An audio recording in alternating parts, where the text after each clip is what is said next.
So Vincent Power, thanks for being with us again today. It's really hard to believe two things. That first of all, it's 70 years since the loss of the KLM Triton here at Shannon Airport. And the other weird thing, it's, believe it or not, it's coming up on 9 months since we stood here last filming the original documentary.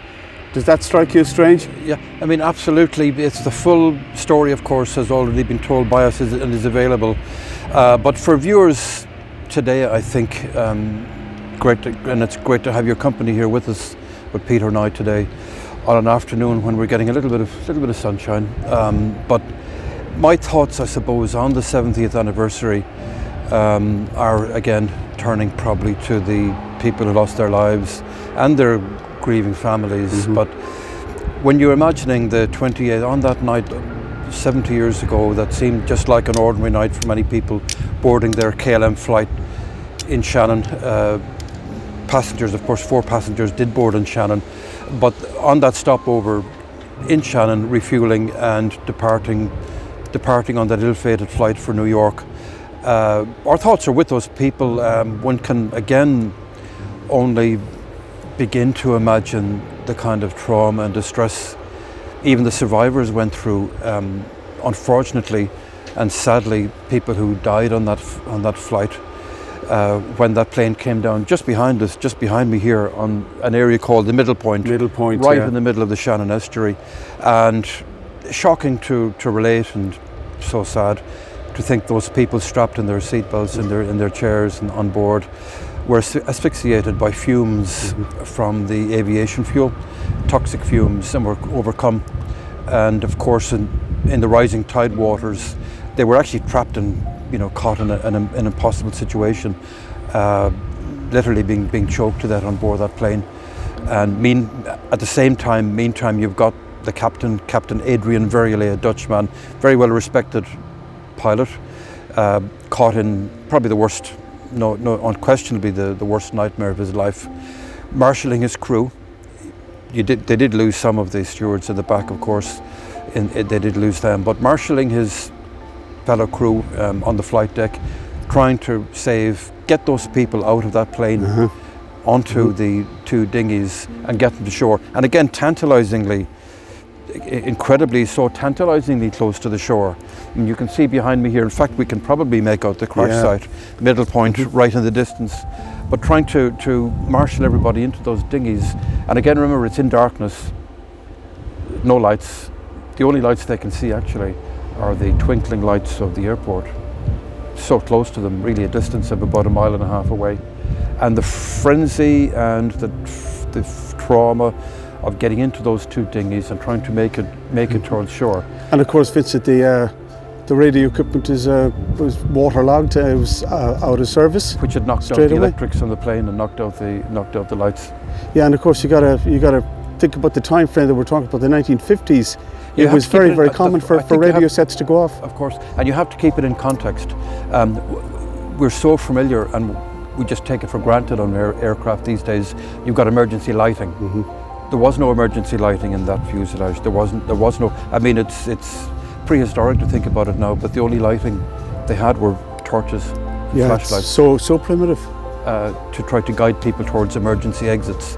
But so many. Again, this is available, and I'd strongly encourage viewers watching our presentation today to look at our film, The Death of the Triton. Triton, of course, is the name of the aircraft. I'd encourage people to look at that because of all the little individual stories, Shakespearean dramas almost, that were being played out on board that aircraft that night. There's so many. We could talk a lot about it, but I was particularly taken by one particular tragic story of the young KLM flight attendant, or air stewardess as they called them then, Helga Lowenstein, who had survived the Nazi Holocaust. Her parents didn't. She went in hiding with her parents in Holland. They had been living in Germany, but their hiding place was discovered. After numerous hiding places, one was discovered, and her parents were taken and perished in Auschwitz. She had survived, but as a young woman joined KLM on a training program to was a very good stewardess, it seems, but she tried so valiantly on board that aircraft that night to save so many people, and ultimately she paid the price with her own life. There are now monuments to her, actually. She has a nickname, the Angel of KLM. The Angel of the Shannon. The Angel of the Shannon. Yeah, and very so it's just one of, it's just, we've often talked about this before on this channel, but that's just one of the many little subplots and sub-dramas that were taking place on board the aircraft that night, not least being the catastrophe for an aviator at the end of a long, distinguished flying career who went by the distinguished title of Commodore in KLM, fleet, Adrian Verrier, and the consequences for him having unfortunately flown so the last thing he would have imagined getting on board the aircraft that night. Absolutely. I mean, Shannon Airport, again, viewers watching us today will be so familiar with Shannon Airport. It was just a routine, at that point, which had happened every week it was happening, refueling stops for westbound aircraft crossing the Atlantic. Just a very, very routine, and how a seemingly routine night can turn into such a mind-boggling disaster. It really is. It's the stuff of a Hollywood script, isn't it, Vincent? It's so implausible, yet it happened. Yeah, it's and right on our doorstep. Right on the doorstep. Any of our viewers, of course, are very welcome to walk along the embankment. I'm walking along here, and in fact, this is the right along as we walk down towards the end of the embankment here. That is exactly the embankment where KLM Triton took off runway 14, yeah. From runway 14, yeah. Not being able to gain any altitude, and through a combination of errors and human errors as well, the plane could not gain sufficient altitude and ended up ditching. It was described actually as gliding. Eyewitnesses described it almost as a controlled glide, almost like a gradual, gentle glide right into the mud bank behind me called Middlebank in the early hours of that morning in 1954 in September. Vincent, thank you very much for being with us today. Pleasure. Thank you for your insights. Pleasure as always, Peter. Okay.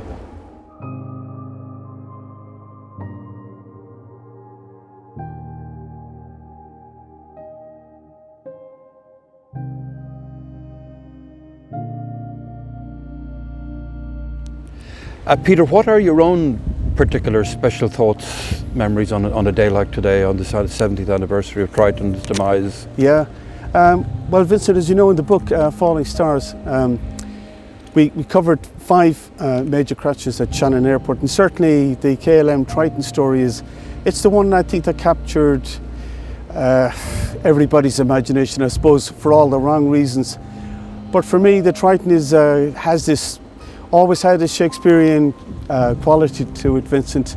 You get this captain at the very, very peak of his powers, and just on the cusp of retirement, and this awful tragedy befalls him literally 4 or 5 months before he retired. And for me, there's a common thread running through the KLM Triton story, and that is that each and every one of us, no matter where we are in our careers, in our professional lives, we're all fallible, we're all liable to make mistakes, and mistakes were made by Captain Verrier on the night. They were also made here at the airport, and like a lot of aviation disasters, Vincent, we owe the levels of safety in flight that we enjoy today, that it's all built on the back of experience that unfortunately was gained in situations like this. You were talking about Helge Lowenstein and incredible sacrifice of the crew, and even though what happened, and it massively impacted Captain Verrier's career, he was still very much the quintessential captain on the night. He rallied passengers and got the rescue underway. It's also the Triton, for me, it's the story of just things going wrong. People making assumptions, and you can't always make assumptions. They certainly believed that the aircraft had taken off safely. They tried to establish radio contact with the aircraft from the tower, and they failed to do so. But they assumed that it was probably the reason that wasn't happening was that the radio had gone out. In fact, the odd thing about Triton is that on its approach that night to Shannon, its VHF radio went out. In fact, it was flying with a replacement unit. So just again, it encapsulates nature of aviation at the time, they expected equipment to fail, and when something failed, you made the assumption that it wasn't always. But I often think of great tragedies, and we've got immense ones. I mean, even looking at the Titanic, for example, very often it's a combination of circumstances, a combination of errors that ultimately conspire to doom a great liner like Titanic, or at the time a great aircraft like the Constellation. Yeah. As happened here in Shannon that night. Not one factor, but a whole series of circumstances come together, to cause disaster. Yeah, exactly, Vincent. And it was the small things. From what I read in the reports, the barometric information, the correct Shannon barometric information on the night was not put into the flight plan, so that they got that one wrong. They took off on what's known as METO, that's maximum accept takeoff power, so it was a less than optimal power setting on the throttles. There was that. There was also the gear retraction. The gear retraction issue, and the issue of perhaps a faulty a gear up indicator light. So again, Vincent, it wasn't just one thing, it was a couple of things happening together. Perhaps the misreading of the height as well, of the altitude as well. Exactly, which is stemming from the barometric pressure. So again, it's, sadly, stuff happens, and it's easy for us to talk about it now, but in the heat of the moment, surely was something else, Vincent, Yeah, and again, I suppose, for surviving relatives, generations have gone on now, but I've no doubt that stories of Shannon Airport, stories of Triton, I've no doubt have been passed down through those particular families of the deceased, of the 28 who died that night. I've no doubt about it. Yeah, the Triton story is, it's, you could say, Vincent, it's almost the stuff of local folklore here in Shannon.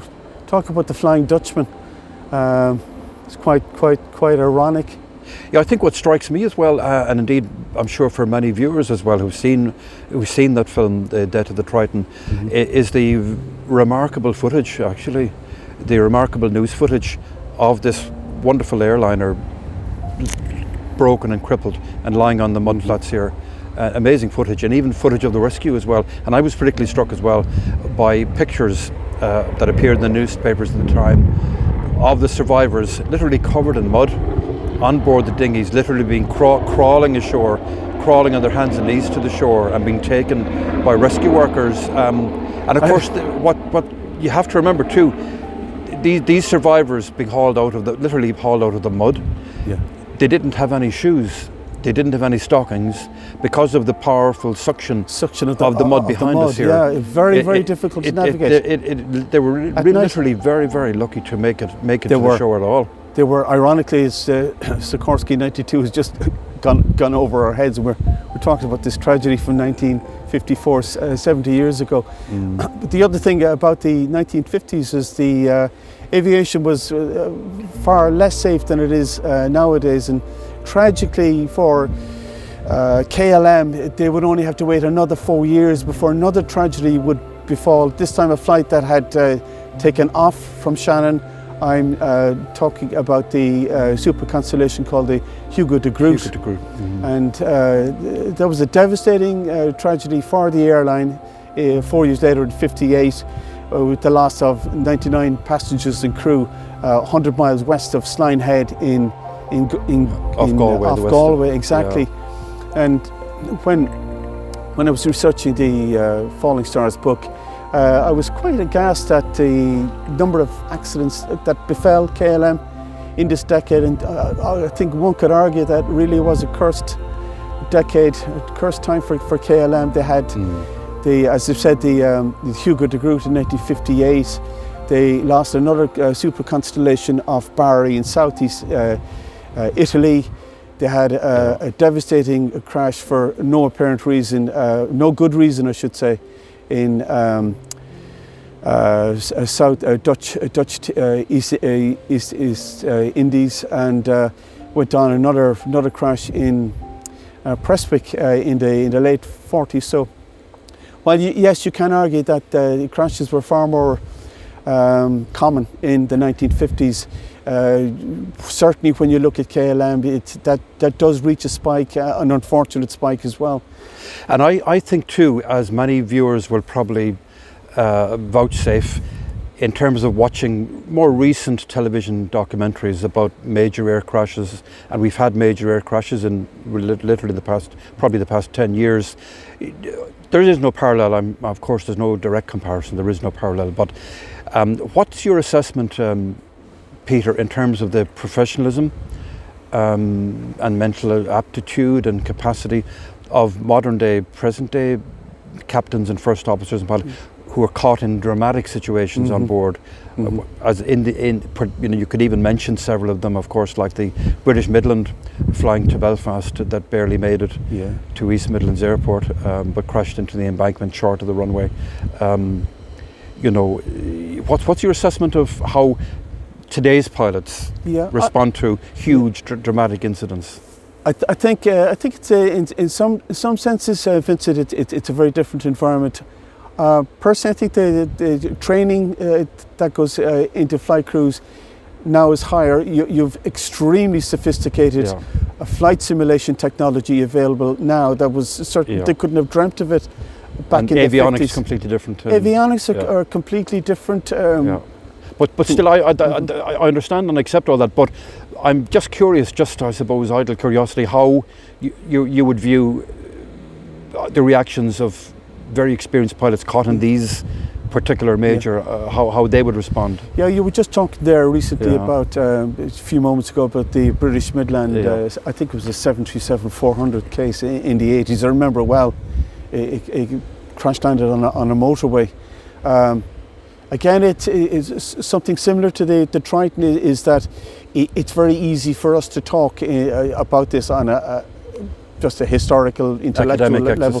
But when you're caught up in the moment, it's something else. If I'm not correct, or if I'm not mistaken, the issue with the British Midland is that the crew shut off the wrong engine. And tried to land with a crippled flaming engine. Exactly, tried to land a plane on the bad engine. So on a bad night of weather, and crashing into the fields. Then of course you get crashes that you covered yourself, Vincent, like the Air France Concorde.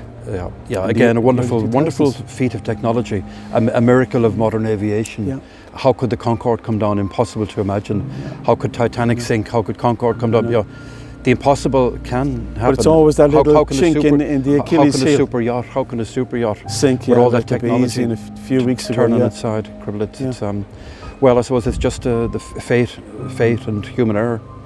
Yeah, I think we'll never be in a position that we can totally eradicate the possibility of aviation accidents, but definitely we're in an environment that we stand on the shoulders, in effect, of all of these accidents that unfortunately have taken place before us. There's a long history of it.